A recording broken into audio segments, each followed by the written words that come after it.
how many times to this point have we seen that the statues from the old world, they don't have their hands anymore?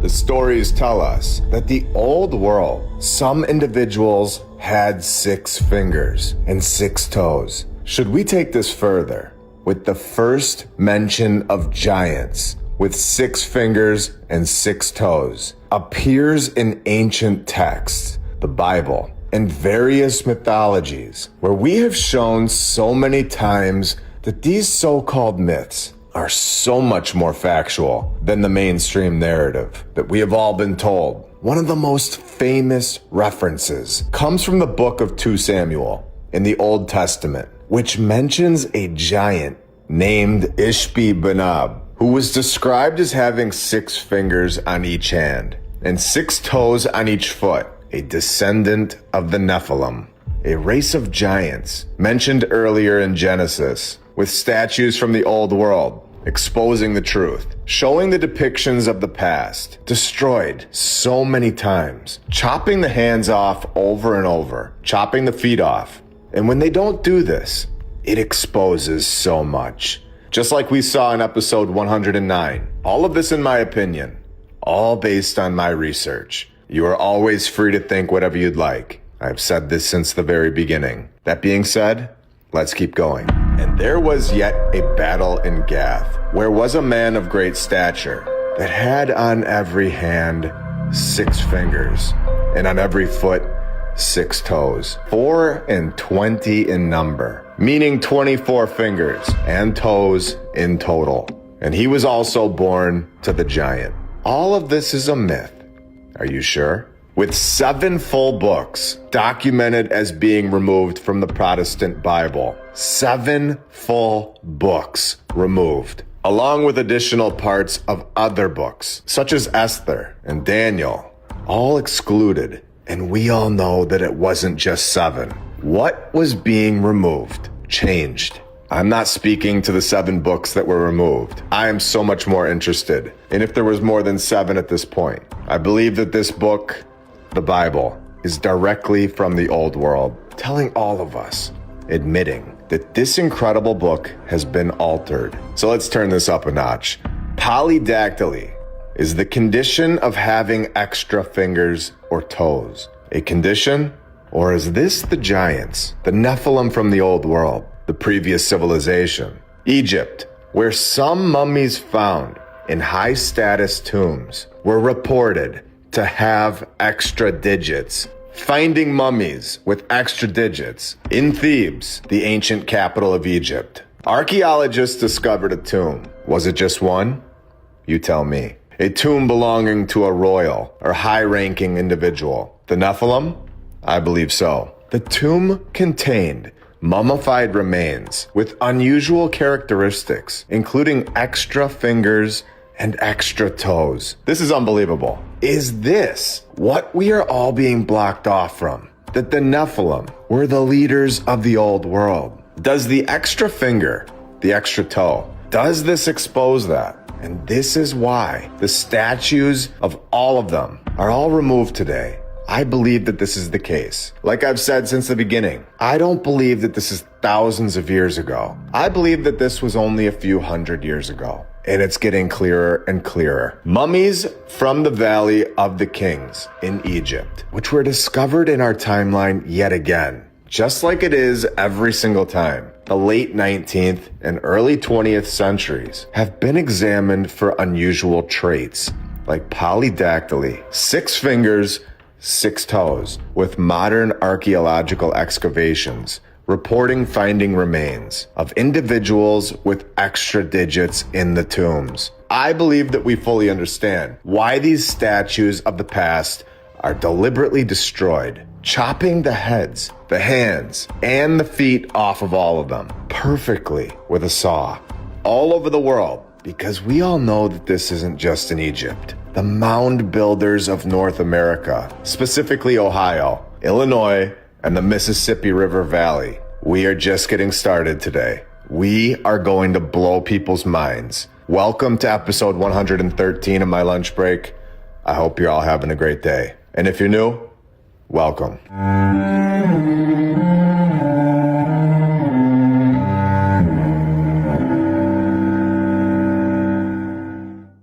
This research is incredible, and it all fits together over and over like a puzzle. I've said this for so long. It feels so much like a game, and I believe that it is. I believe this is all to find the truth. It's all laid out there for us to find it. If you begin to put the pieces together and know exactly what you're looking for, it all begins to tell a story, an incredible story, the true history, while at the same time exposing the false narrative. In episode 45, we went on top of the Cahokia Mounds. This was like 66 weeks after episode 111.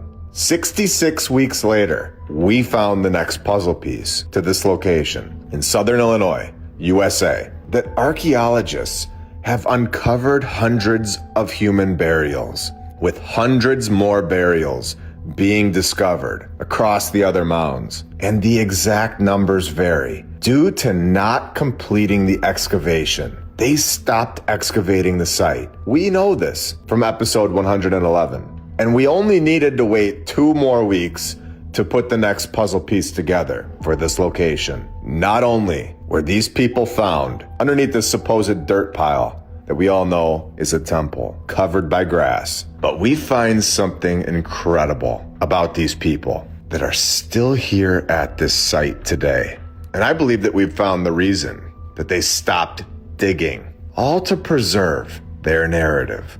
The Cahokia Mounds, one of the largest sites in the Americas that we've found so far, has yielded numerous burial mounds and remains, with some reports, though not extensively documented, of course. These reports documented that there are skeletons buried at the Cahokia Mounds with extra digits, telling all of us that this Mississippian culture viewed these individuals with extra digits, extra fingers and extra toes, as possessing special significance or power. We have just exposed that the Nephilim were in Illinois, USA, and it's looking like they're still possibly buried there today, 2 feet underneath the dirt, like we have shown. The mounds at Cahokia were used for ceremonial and burial purposes. We have also shown they were for sacrificial purposes, showing that we obviously don't know what the Nephilim were up to. Possibly not great things. With some of the skeletons found associated with elite figures, just like we saw in Egypt, indicating that polydactyly was seen as a sign of strength or divinity. You're not seeing these individuals buried with a chisel next to them. These individuals with 6 fingers and 6 toes, they weren't found with a rake next to them. They weren't off making pottery. These were the leaders. They were in charge. And I believe that we've fully exposed this. And it all started with having open eyes, seeing that they would chop the hands off of the statues, understanding that the statues that we all see today are actually depictions of the past and not just myth.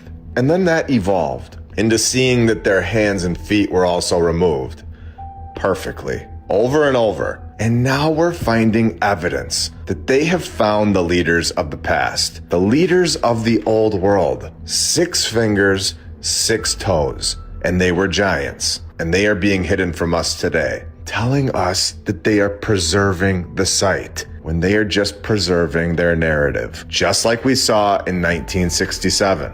They found these individuals buried, mass graves, and then they stopped in 1971.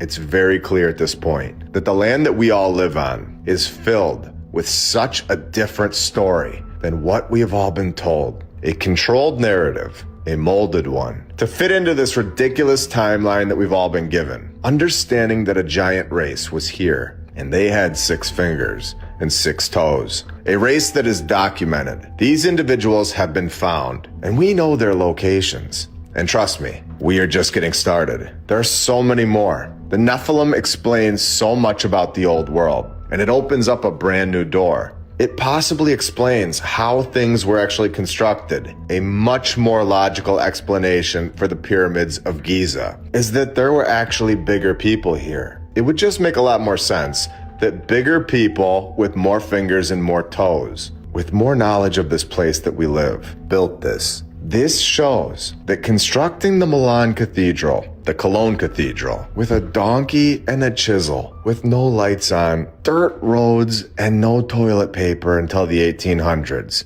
doesn't make logical sense. This story is done. The history that we've all been told is in the past. It is now a myth, especially when we go to Ohio, the Adena Mound, located in Adams County, USA, where they excavated the burial site, and it revealed the remains of individuals with extra digits. Elite status yet again, where the Cherokee called them the Moon People. The Utes and the Paiutes spoke of a hideous race of cannibals, 10 feet tall, living in caves. Are these caves, or are these tunnels? And the Choctaw also have an account of the race of giants that first colonized the Ohio Valley. This is all in the USA. Cushman then recounts the discovery in 1880 at a burial mound near Plano, Texas, of human bones of enormous size. The jawbones so large as to slip over the face of a man with ease, with many historians speculating that they were the builders of the Adena Mounds, the place that they found the six-finger, six-toe individuals. Multiple sources, all connecting back to this location. The Cherokee, calling them the Moon People. I've had so many requests asking me to go into the Cherokee and do some research. Well, here we go. According to the Cherokee stories, the Moon People are described as large, powerful beings who were considered giants with extraordinary abilities. These Moon People, which I believe are the Nephilim, were said to ascend towards the moon, where they continued to watch over the earth. The Watchers. We are connecting massive dots today. Yes, the Watchers. These are the parents of the Nephilim in the Bible. Please hit that like button and subscribe if you're enjoying these episodes. It helps grow this information to so many new people that never knew that these stories connected, and that our history is so much more incredible than what we've all been told. Thank you to all of our badge members, all of our Patreons, and every single subscriber. You are all incredible, and I'm very thankful for all of you. We are on YouTube, Rumble, X, Instagram, TikTok, Rockfin, and Spotify. If you're looking for even more content from us. In the Bible, the Watchers were angels that were sent to earth to watch over the humans. Then they fell in love with the women and had children with them. The children were the Nephilim, the offspring. And these Nephilim were described as savage giants that endangered humanity. The Moon People in Cherokee stories then ascended towards the moon to continue watching over the earth, often seen as ancient guardians of the world, giants, suggesting that the giants were so powerful that they could no longer remain on earth and were sent back to the moon. And then we find them here, buried. And in my opinion, this is proof of their existence. Finding the six fingers, the six toes, jaws that could go over a human head, and then not giving us any photographs of them, and just relying on written reports and sketches. We all know that we were given the camera back in the 1800s.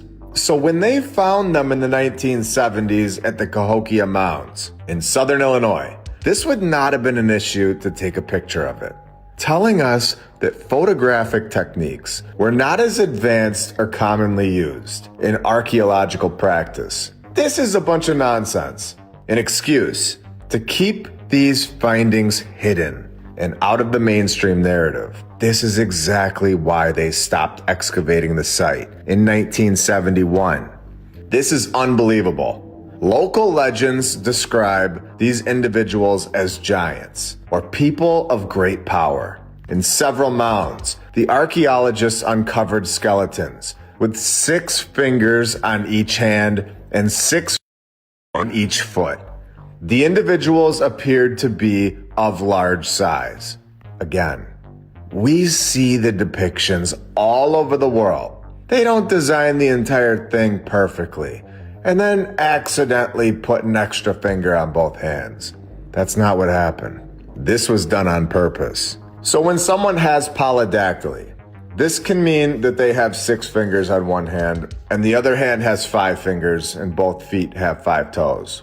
It could also mean that both hands have 6 fingers and both feet have 6 toes. So to be more specific and attack this even further, we have to understand that we only want to research the instances where it's 6 fingers and 6 toes on both hands and both feet.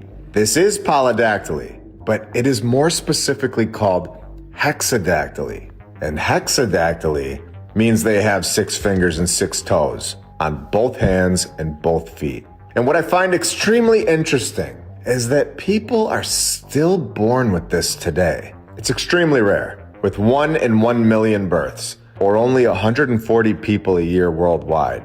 They are born with this. So when we see it all over the world, the powerful giant old world figures in every continent, and they are being discovered as the leaders. This is not a common trait today at all. And there were less people back then, we are told. Yet there are so many instances where people have 6 fingers and 6 toes and they are the leaders. And they are also giants, showing that this group, in my opinion, this is the Nephilim, they are gone. And there were so many more of them here in the past being around 500 years ago, in my opinion. I personally believe that this group did leave, with some dying from the catastrophic event that took place. The event that melted buildings. The event that covered this place with mud. But I also believe that their DNA lives on, a very small amount. I believe these 140 people per year, they might just have traces of this dominant trait. And so many times we saw that the head, the arms, the hands and the feet were removed from the depictions of our true past. The old world statues, and we see they are so deliberately removed, a perfect cut over and over. We always speculated that it was hiding more, and I believe today that we have fully exposed what it was hiding all along. Hiding that the Nephilim were here and extremely involved in the way that things were done. The leaders in every continent, I believe that we have opened up a brand new door that explains so much more about where we are. And I will never look at a statue without a head, without its feet, and without its hands the same ever again. One thing we can't overlook is how these traits, 6 fingers, 6 toes, and towering size, weren't just physical. They symbolize something so much deeper. Power, or even a connection to forces beyond this world, as we were told with the Moon People, or the Watchers. Across so many cultures, these individuals weren't just leaders. They were gods, warriors, and builders. Their influence shaped everything, including the massive architecture that's still here today. What if the missing hands and feet on these statues weren't just about hiding the truth, but also about erasing a lineage, erasing who once ruled and what they were capable of? It's not just about what's missing. It's about what they don't want us to see. This isn't just history we're uncovering. It's a blueprint to understanding what they don't want us to know. The Nephilim were here, and that changes everything. I hope you all have a great rest of your day. I'll be back very soon with so much more. See ya.